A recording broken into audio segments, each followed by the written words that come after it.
Hello students, welcome to my channel. So students, हमने अपनी previous video में हर्वर्शन approach के स्टेप्स पढ़े थे, 6 फॉर्मल स्टेप्स ऑफ हर्वर्शन अप्रोच।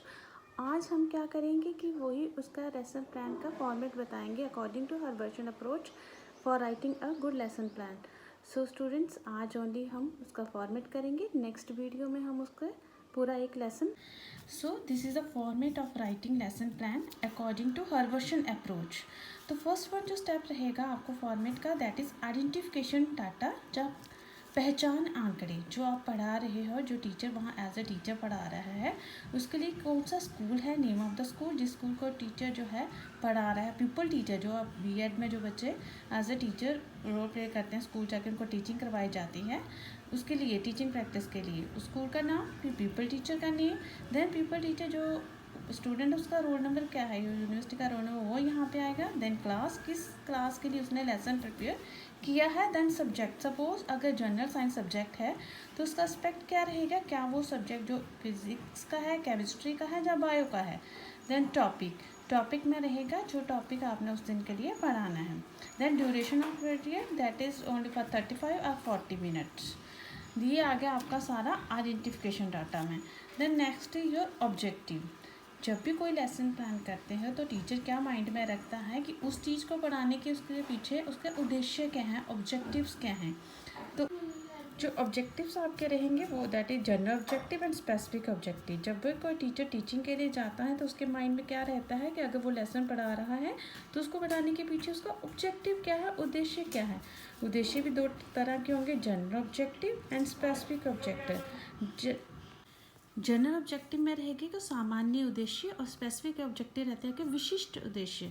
जनरल ऑब्जेक्टिव्स में क्या है कि अगर कोई टीचिंग पढ़ा रहा है, जब मैथ्स पढ़ा रहा है, वो क्यों पढ़ा रहा है, उसके पढ़ाने के पीछे उसके क्या उद्देश्य हैं। जनरल ऑब्जेक्टिव के क्या उद्देश्य रहते हैं, साइंस हम बच्चों को क्यों पढ़ाते हैं, ताकि उसमें रिफ्लेक्टिव थिंकिंग डेवलप हो, उसमें इंटरेस्ट क्रिएट हो साइंस के लिए, और वो उस साइंस को अपनी डे टू डे लाइफ में भी अप्लाई करे। तो ये सारे उद्देश्य रहते हैं in order to develop reflecting thinking of the child. ये सारे जो रहते हैं ऑब्जेक्टिव, ये रहते हैं जनरल ऑब्जेक्टिव होते हैं for teaching science. Then specific objective होता है कि जो पर्टिकुलर डे का लेसन आपने तैयार किया है उसको पढ़ाने के पीछे क्या ऑब्जेक्टिव रहता है। स्पेसिफिक, सपोज टीचर जो है, सपोज वो आई का स्ट्रक्चर पढ़ा रहा है या फोटोसिंथेसिस पढ़ा रहा है, तो वो क्यों पढ़ा रहा है, in order to enable the students to understand the structure of eye, इसलिए उसके डिफेक्ट्स पढ़ाने के लिए। तो वो उस पर्टिकुलर डे के लेसन के लिए जो उसने माइंड में सेट किया है, वो प्लान करके गया है, उसको पढ़ाने के पीछे क्या ऑब्जेक्टिव है, that are specific objective. Particular day के लेसन के, होल साइंस के नहीं, बल्कि जो उस दिन का उसने चैप्टर पढ़ाना है, लेसन पढ़ाना है, उसको पढ़ाने के पीछे उसके स्पेसिफिक ऑब्जेक्टिव क्या है, स्पेसिफिक एम क्या है। ऑब्जेक्टिव्स को एम्स भी इसमें कहा जा सकता है, general AIIMS, specific AIIMS, only AIIMS of teaching, ठीक है। देन इलस्ट्रेटिव मटेरियल और टीचिंग एड्स। जो टीचर ने क्या किया, अपने पहचान आंकड़े बना लिए, उसने ऑब्जेक्टिव भी सोच लिया माइंड में कि ये पढ़ाना है, क्यों पढ़ाना है। अब वो जो टीचिंग करेगा उसके लिए वो क्या टीचिंग, कौन से एड्स यूज़ करेगा। एड्स भी फर्दर दो टाइप के होते हैं, general aids and specific aids. General जो आपने को पहले ही पढ़ा, सामान्य जो होते हैं, स्पेसिफिक जो होते हैं। जनरल एड्स में क्या रहता है, जनरल एड्स वो होते हैं जो टीचिंग एड्स ऑलरेडी क्लास में प्रेजेंट है, जैसे ब्लैक बोर्ड तो रहता है हर क्लास में, डस्टर, चाक्स, ये सारे। स्पेसिफिक एड्स होता है कि जो उस पर्टिकुलर डे को टीचर ने पढ़ाना है, उसके लिए वो क्या एक्स्ट्रा टीचिंग मटेरियल लेके जा रहा है। सपोज ये चीज़ें जनरल एड्स तो क्लास में होंगी, डस्टर होगा, चाक्स होंगे, कलर चाक भी हो सकते हैं, अगर ना हो तो वो स्पेसिफिक एड्स में आप लेके जा सकते हो। बट सपोज आप फोटोसिंथेसिस पढ़ा रहे हो तो उसके लिए क्या लेके जा रहे हो, बहुत अच्छा चार्ट लेके जा रहे हो, जो आप मॉडल लेके जा रहे हो, वो चीज़ आती है आपकी स्पेसिफिक, विशिष्ट, मीन स्पेसिफिक उस दिन के लिए आपने जो पढ़ाने के लिए जो आप अपने साथ एक्स्ट्रा मटेरियल लेके जा रहे हो, ताकि टीचर को लगता है कि उसकी चीज़ें इफ़ेक्टिव हो, और ज़्यादा इफ़ेक्टिव बनाने के लिए वो एक्स्ट्रा, उसके लिए मे बी अगर वो लैंग्वेज पढ़ा रहा तो उसके लिए वो बहुत सुंदर से वो टीचिंग एड्स के क्या लेके जाता, फ्लैश कार्ड लेके जा सकता है। तो ये सारी चीज़ें आ गई specific aid, means particular day lesson के लिए जो उसने स्पेसिफिक एड्स लेके गया है। देन प्रीवियस नॉलेज, जैसे कि आपने पढ़ा ही था कि प्रेपरेशन में क्या करते हैं टीचर के बच्चे के माइंड को प्रिपेयर करते हैं in order to receive new knowledge. तो प्रीवियस नॉलेज टेस्टिंग के लिए वो क्या करेगा, उनको प्रीवियस नॉलेज के रिलेटेड क्वेश्चन पूछेगा जो बच्चे ने ऑलरेडी प्रीवियस क्लास में पढ़ा हुआ है, इसलिए कि ताकि वो क्लास में उनकी जो है वो इंटरेस्ट क्रिएट रहे।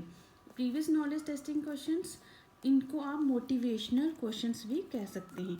3 और 4 क्वेश्चंस जो है वो फ्रेम किए जाएंगे फॉर मोटिवेशन और टू बच्चों को अटेंटिव करने के लिए क्लास में, और उनकी जो क्वेश्चंस आपने फ्रेम करने हैं they should be related to their previous knowledge. जैसे सपोज अगर टीचर को न्यूट्रिशन के बारे में पढ़ाना है तो बच्चे ये स्टार्ट यहाँ से भी कर सकते हैं कि जो चाइल्ड आज आपने घर में क्या खाया, जब क्या खा के आए हो, तो बच्चे अपनी अपनी चीज़ें बताएंगे। फिर आप बता सकते ये चीज़ें आपको कहाँ से मिलती हैं, क्यों ज़रूरी हैं, तो जिंदा रहने की किन चीज़ों की ज़रूरत है। बस सिंपल टू कॉम्प्लेक्स की तरफ जाना है। वो जो टॉपिक आपने पढ़ाना है वो बच्चे को स्टार्टिंग में पता नहीं होना चाहिए। आप उनको पहले मोटिवेट करोगे, उनका इंटरेस्ट क्रिएट करोगे, सिंपल टू कॉम्प्लेक्स क्वेश्चंस की तरफ चलोगे। 1 to 3 क्वेश्चंस जो रहेंगे वो उनके प्रीवियस नॉलेज के रिलेटेड है। वो जो 4th क्वेश्चन सपोज आप पूछ रहे हो वो थोड़ा सा जो टॉपिक के डे का लेसन के रिलेटेड होना चाहिए। तो ये एक्सपेक्टेड आंसर होते हैं जो हम अज्यूम करके चलते हो कि बच्चा आंसर देगा, मे बी वो इस टाइप का आंसर ना ले, लेकिन ये आप अज्यूम्ड क्वेश्चन करके चलते हो, मान के चलते हो कि बच्चा इस टाइप के क्वेश्चन देगा। देन नेक्स्ट ये अनाउंसमेंट ऑफ द टॉपिक। आपने बच्चे को इंटरेस्ट क्रिएट कर लिया तो उसके बाद आपका क्या रहता है, टीचर ने मोटिवेशन क्वेश्चन पूछ लिया, उसके बाद टीचर अनाउंस करेगा कि स्टूडेंट्स आज जो हम पढ़ने जा रहे हैं उससे पहले टीचर बच्चों को नहीं बताएगा कि वो आज का टॉपिक क्या था, क्योंकि वो उसकी प्रीवियस नॉलेज टेस्ट कर रहा था। बट क्वेश्चंस को फ्रेम करते इस तरह का मोटिवेशन क्वेश्चन इस तरह के होने चाहिए कि फ्रेम करते करते करते वो एंड में टॉपिक के रिलेटेड क्वेश्चन बन जाए। Then announcement of the topic में है कि टॉपिक का अनाउंस करना है कि so students today we will study about photosynthesis, whatever topic आपने जो सिलेक्ट किया है पढ़ाने के लिए। आफ्टर मोटिवेशन देन आपकी अनाउंसमेंट टॉपिक आएगी। जब अनाउंसमेंट कर देता है टीचर तो उसके बाद क्या रहता है आपका प्रेजेंटेशन। प्रेजेंटेशन में क्या है, जो होल लेसन जैसे आपको पहले भी पढ़ाया था कि जो पूरी टीचिंग होती है वो कहाँ होती है, प्रेजेंटेशन पार्ट में। लेकिन उसको टैबुलर फॉर्म में बनाना है आपने इस तरह से, content, then teacher activity, then student activity, then black board summary. Content में रहेगा आपका जो आपने पढ़ाना है, जितना भी कंटेंट मटेरियल है वो इसमें आएगा। टीचर उसमें क्या करे, कंटेंट में आप उसका टॉपिक लिख सकते हो जो भी आप पढ़ा रहे हो, सब फोटोसिंथेसिस पढ़ा रहे हो। पीपल टीचर एक्टिविटी में क्या रहेगा कि पीपल टीचर जो पढ़ा रहा है उसके लिए पूरी होल टीचिंग इसमें करेगा। इसमें वो बच्चों से क्वेश्चंस भी पूछ सकता है इन बिटवीन, बच्चों से पढ़ाते समय, क्योंकि नॉर्मल टीचिंग में क्या होता है टीचर पढ़ाते समय बच्चों से क्वेश्चंस भी पूछता है। और स्टूडेंट्स की एक्टिविटी क्या रहती है, जब टीचर पढ़ा रहा है तो student they are writing down on their notebooks, they listen carefully. Black board summary क्या रहती है कि जो इम्पोर्टेंट पॉइंट्स रहते हैं, जो टीचर को लगता है कि जो पॉइंट्स जिनको ज़्यादा फोकस करना चाहिए, जो मेन पॉइंट्स हैं वो टीचर साथ साथ में यहाँ ब्लैक बोर्ड में लिखते जाएगा। सपोज़ अगर वो फोटोसिंथेसिस की डेफिनेशन लिख रहा है तो वो डेफिनेशन यहाँ भी लिखेगा कि with the help of CO2 and water जो है प्लांट्स इस तरह से अपना खाना प्रिपेयर करते हैं। तो ये जो मेन पॉइंट्स हैं वो ब्लैक बोर्ड समरी में भी आएंगे। देन नेक्स्ट है जर्नलाइजेशन। जर्नलाइजेशन जो है वो मैथ्स और साइंस में ही होगी या ज्योग्राफी में भी हो सकती है। जर्नलाइजेशन में जैसे आपने पहले ही स्टेप पढ़ा था कि जर्नलाइजेशन में क्या होता है, जो बच्चे ने जितना भी पढ़ा है उसको समराइज्ड करेगा, ठीक है, विद देयर ऑन थिंकिंग, जो उसने खुद से सीखा, क्योंकि ये चैलेंजिंग स्टेप है। इसमें रिफ्लेक्टिव थिंकिंग डेवलप होती है।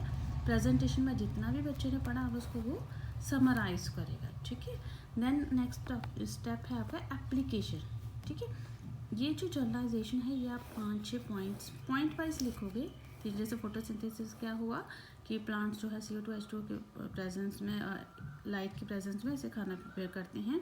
फिर ये होता है 3-4 पॉइंट इसके बारे में लिखेंगे। देन एप्लीकेशन में अब आपने सारा इस पर बना लिया प्रेजेंटेशन में, अब उसको अप्लाई करने की बारी है। इसमें टीचर क्या कर सकता है, मल्टीपल चॉइस क्वेश्चंस पूछ सकता है बच्चे को, ताकि ट्रू फॉल्स डाल दिए, ताकि उनको अब अप्लाई करो, जो उन्होंने पढ़ा ताकि में वो उनको आता है वो कहीं अप्लाई कर सकते हैं।